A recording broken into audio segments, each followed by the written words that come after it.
Hey Star Trek fans, welcome back to another Week in Trek here on Kertrats Productions. As always, we have some Star Trek news from the past week to share with you, as well as new Star Trek releases for the next 7 days. So let's once again jump into this week's news. I promised the Federation News Service a first-hand account of the battle. You'll get it. Longtime viewers of this channel and listeners to the Positively Trek podcast will know how frustrated I've been with the state of the Star Trek feature films, with it now having been over 8 years since the last Star Trek theatrical release, Star Trek Beyond in 2016.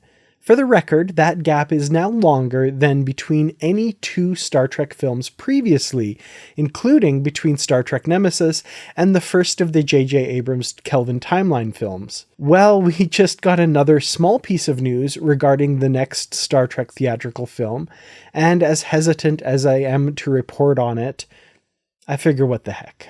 So Simon Kinberg, producer of a number of films that range in quality over the past few years, was announced some time ago to be in charge of shepherding the Star Trek film franchise for Paramount.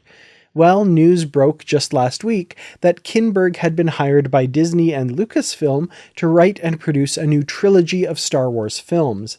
This naturally had me curious about the status of the Star Trek films that he will supposedly be working on in light of this recent development. Well, according to the Puck newsletter, a reportedly reliable source for Hollywood News, any new obligations for Kinberg with regards to Star Wars would, quote, need to wait until the current Star Trek project he is working on has completed. The newsletter also gave a status update on the current project, which is the Star Trek Origin film we previously reported on. Quote, according to 2 sources, the new Star Trek script by Seth Grahame-Smith is done and on its way toward a green light, possibly by the end of the year, for a shoot in the first half of 2025.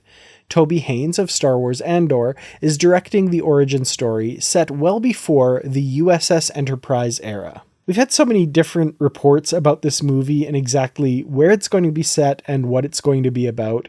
And so many of these reports just seem to muddy the waters a little bit.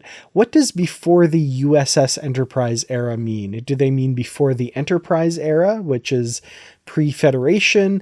Is this going to be about the formation of the Federation after Enterprise, and maybe they actually mean USS Enterprise in this case? I don't know. Who knows what's going on with this film? If it actually does see the light of day, I'm sure I'll do a deep dive on what the heck this film's actually going to be about at some point. For now, I'm still a little skeptical. Anyway, to be fair, both Star Wars and Star Trek have had their own issues lately when it comes to aborted film projects, but things do seem to be at least moving in a direction with regards to this film. We'll see what actually comes of this, but as I kind of indicated earlier, I'm not going to hold my breath until they actually call action on a film set. Stay tuned.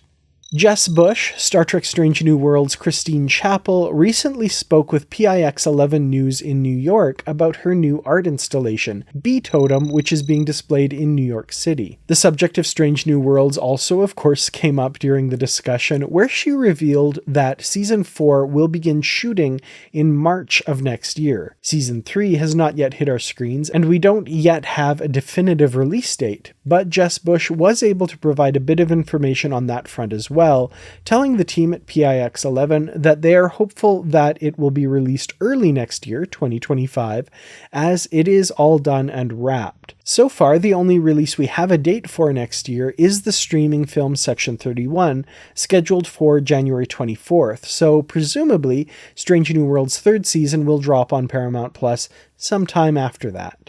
My money is on March of next year, but that's just a bit of a wild guess. As soon as we have concrete details on the release of the much anticipated 3rd season of Strange New Worlds, we will be sure to let you all know. The answer is still no, Quark.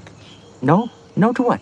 I'm not going to allow you to sell merchandise over the station's monitors. Why not? It's a brilliant idea. The next issue of the ongoing Star Trek flagship comic series from IDW hits shelves on Wednesday, November 20th. Star Trek number 26 continues the When the Walls Fell story arc, with an interesting crossover between universes. Here's the synopsis from IDW.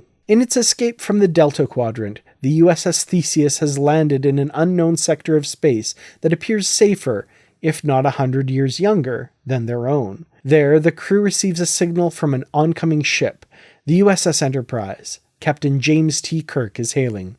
The two crews join together in the race against Lore's wave of destruction, convinced there must be some countermeasure that will save their universes from complete annihilation. But will their combined bravery and brainpower be enough? Or is it already too late for both their timelines? Also out on Wednesday is another new Star Trek coin release from Agoro, the pop culture collectible arm of the New Zealand Mint. This coin is number 2 in their Star Trek Starfleet Divisions line, featuring the Sciences insignia in the Star Trek Discovery badge style. The coin is made of 1 ounce of 3/9 fine silver, with a mintage of only 2,000 coins. The public seal of Niue confirms it as legal tender, and each box comes with a certificate of authenticity with the coin's unique number out of 2,000. I have a link in the description to their website if you'd like to check it out. And finally, on Thursday, the 5th and final season of Star Trek Lower Decks continues with episode 6 of Gods and Angles. According to the press release for the episode, quote, Mariner teams up with a troubled ensign while the Cerritos hosts peace talks between warring civilizations. As always, Brandy Jackala and I will be live on the Saturday following the new episode in the Unready Room, where we will be discussing Of Gods and Angles, and we'd love for you to join us there. Make sure you're subscribed to Kertrats Productions and hit the bell for notifications so you know when we go live, and we'll see you there. And that's it for another Week in Trek. Thank you all so much for joining me, and of course, thank you to the Patreon supporters. I hope you all have a wonderful week. Keep safe, keep each other safe. And as always, live long and prosper.